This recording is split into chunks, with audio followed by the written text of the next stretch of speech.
Introduce our group members Sintachara.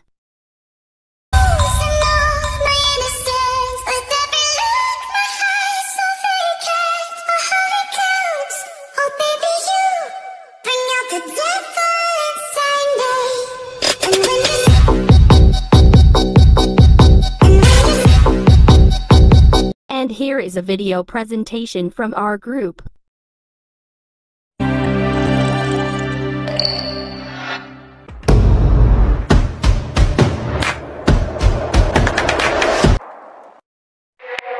Assalamualaikum warahmatullahi wabarakatuh.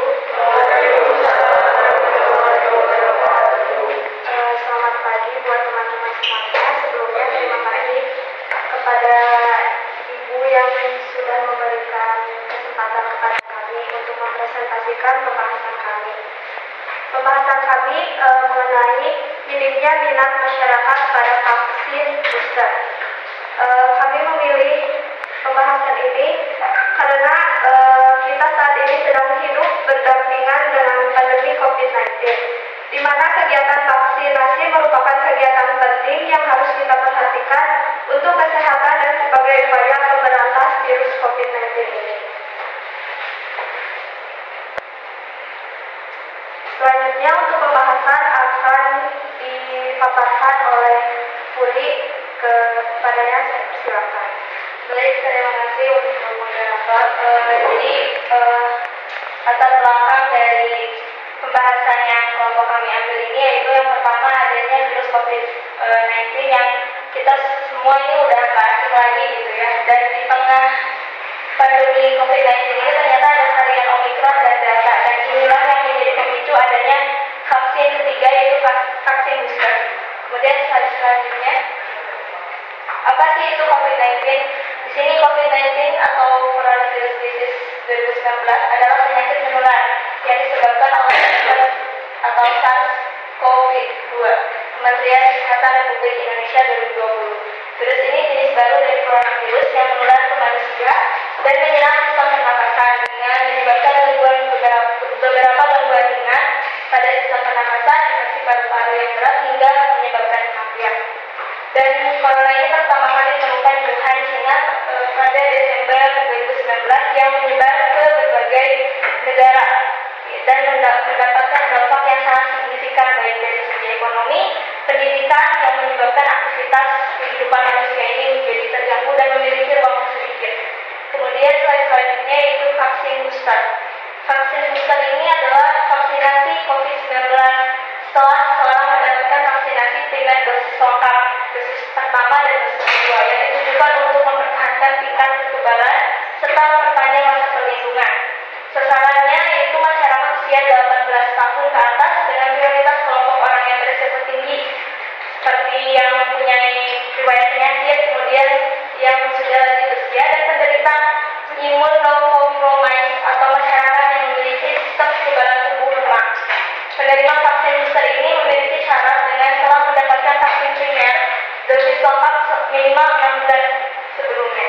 Jadi vaksinasi ini sebagai upaya yang dilakukan pemerintah untuk bisa mengurangi penyebaran COVID-19 yang parah dan sangat mengerikan gitu. Dan dampaknya juga bagi dunia, bahkan kita bisa melakukan aktivitas seperti sekarang itu karena adanya vaksinasi dan upaya pemerintah yaitu dalam melakukan 3M dan vaksinasi ini. Kemudian yang kita bahas ini vaksinasi booster, bukanlah vaksinasi yang baru gitu. Jadi vaksinasi booster ini dari mekanismenya terdapat dua, mekanisme homolog di mana pemberian vaksin booster dengan menggunakan jenis vaksin yang sama dengan vaksin primer dosis lengkap yang telah didapatkan sebelumnya. Jadi ada dua mekanisme. Yang kedua mekanisme heterolog, yaitu pemberian vaksin booster dengan menggunakan jenis vaksin yang berbeda dengan vaksin primer dosis lengkap yang telah didapatkan sebelumnya. Saya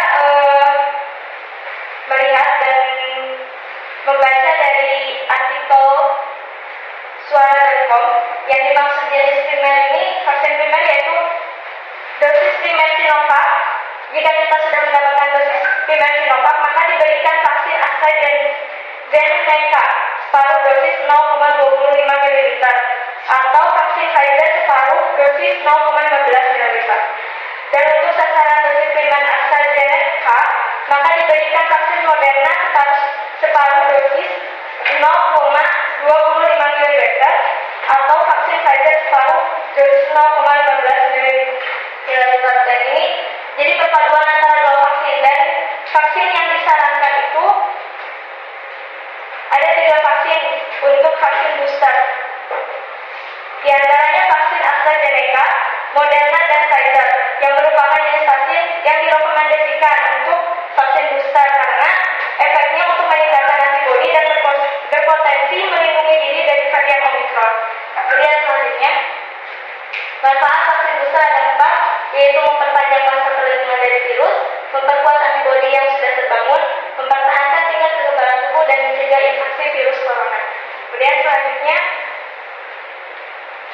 manfaat lain dari vaksin booster ini yaitu modal untuk penguatan pemulihan ekonomi secara ekonominya, karena secara tidak langsung adanya vaksin booster ini juga meningkatkan karena kita sebagai manusia, kalau kekebalan tubuh kita bisa baik dan sehat, maka aktivitas kita pun tidak akan terganggu dan pekerjaan yang kita lakukan maka akan berjalan dengan lancar. Kemudian dari sisi kesehatannya terdapat 3 alasan penting. Yang pertama, kecenderungan penurunan jumlah antibodi sejak 6 bulan pasca vaksinasi, terutama di tengah kemunculan varian COVID-19 termasuk varian Omicron. Kedua, sebagai bentuk usaha adaptasi masyarakat hidup di masa pandemi COVID-19 demi kesehatan yang jangka panjang. Dan terakhir, memenuhi hak setiap orang Indonesia untuk mengakses vaksin demi perlindungan diri dan komunitas. Kemudian dari segi ekonominya, kondisi kasus yang dapat ditekan ini dapat mencegah kemunculan gelombang baru sehingga aktivitas masyarakat akan lebih fleksibel. Selanjutnya, nah ini ada beberapa efek samping dari vaksin booster. Yang pertama, nyeri lengan di tempat yang telah disuntikan, sakit kepala atau nyeri otot, nyeri sendi, menggigil, mual atau muntah, rasa lelah dan demam yang ditandai dengan suhu 37,8 derajat Celcius ke atas. Untuk mengatasi efek samping dari vaksin booster ini ada beberapa. Yang pertama, kita tetap tenang jika mengalami reaksi atau efek dari vaksin booster ini. Kemudian, jika mengalami kondisi nyeri dekat area yang telah disuntikan, maka kita bisa mengkompresnya dengan air dingin. Kemudian, perbanyak minum air putih dan istirahat, karena pada vaksin booster ini ternyata orang yang telah melakukan vaksin booster harus istirahat total.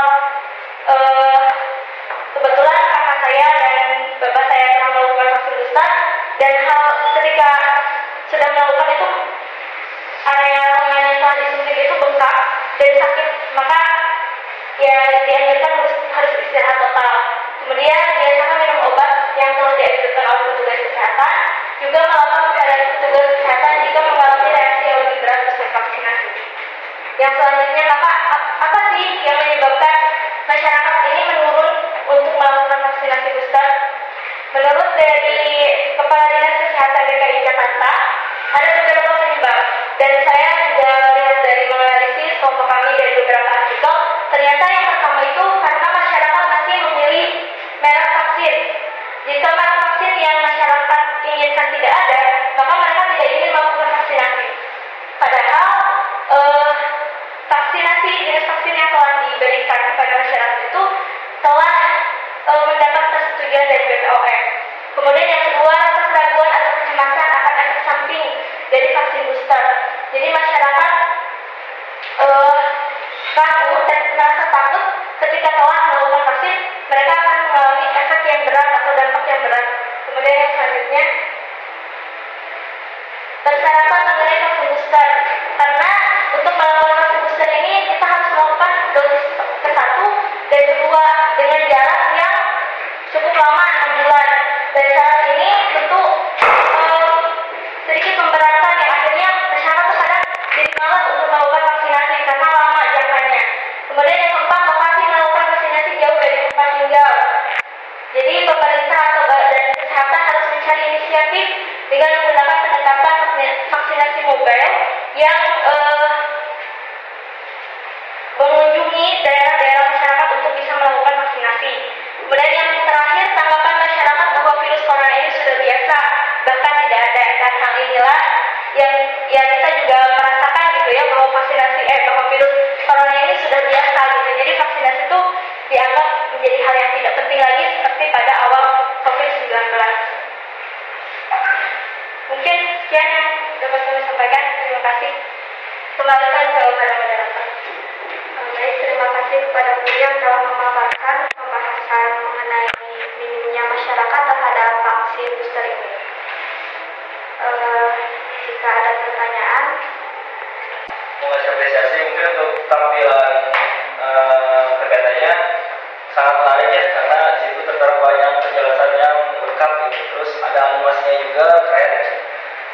dari pertanyaannya, tadi dilihat dari alasan masyarakat kenapa enggak melakukan vaksin booster.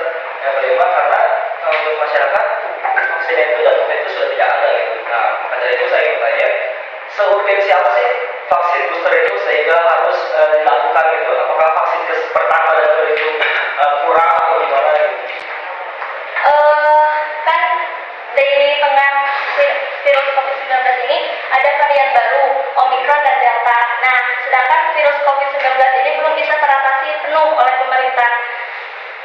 Virus Omicron dan Delta ini malah makin marak dan gejala yang ditimbulkan juga mungkin ringan, tidak separah COVID-19, tapi jika berdampak lebih baik dan lebih banyak gitu ya, dan menyebarnya lebih besar, bisa menimbulkan lagi pemberhentian aktivitas kembali gitu. Jadi pemerintah itu khawatir akan muncul lagi gelombang baru, maka diadakan vaksin booster untuk lebih memperkuat lagi sistem kekebalan tubuh imun dari setiap orang.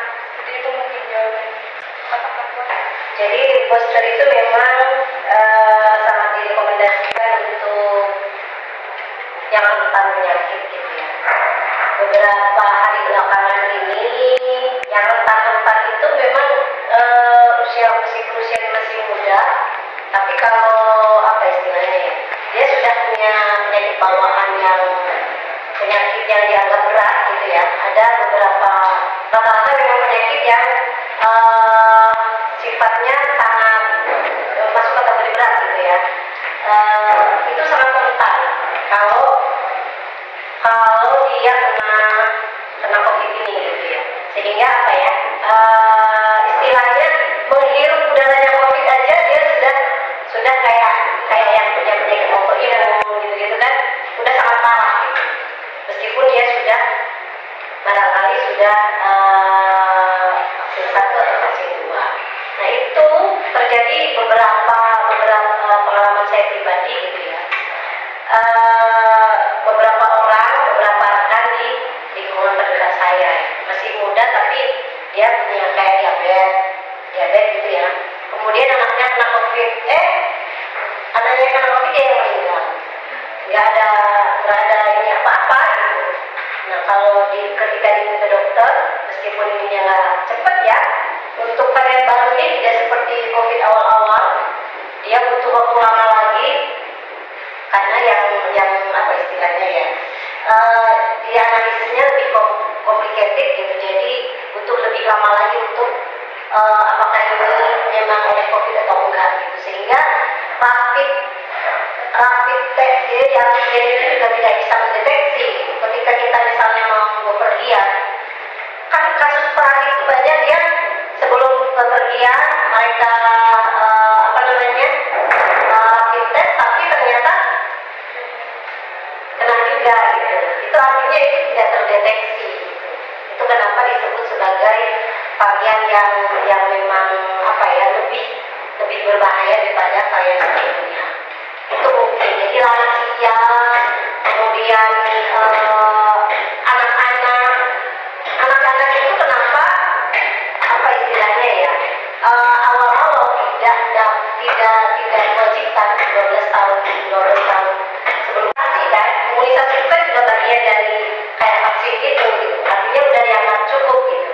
Tapi sekarang itu setelah adanya booster itu anak-anak sudah dianggap sama gitu sama dengan orang tua gitu. Itu kesimpulannya, Berdasarkan dari pembahasan yang telah dipaparkan tersebut, dapat disimpulkan bahwa vaksin booster ini menjadi vaksin pelengkap untuk membantu memperkuat imun tubuh manusia dalam melawan virus COVID-19, dan yang menjadi penyebab dari menurunnya minat masyarakat untuk melakukan vaksinasi booster ini, yang menjadi utama adalah masyarakat masih memilih-milih merek vaksin, rasa keraguan atau kecemasan akan efek samping vaksin booster, persyaratan mengenai vaksin booster, lokasi melakukan vaksinasi yang jauh dari tempat tinggal, serta anggapan bahwa virus corona ini sudah biasa. Maka ada masyarakat yang beranggapan bahwa virus corona ini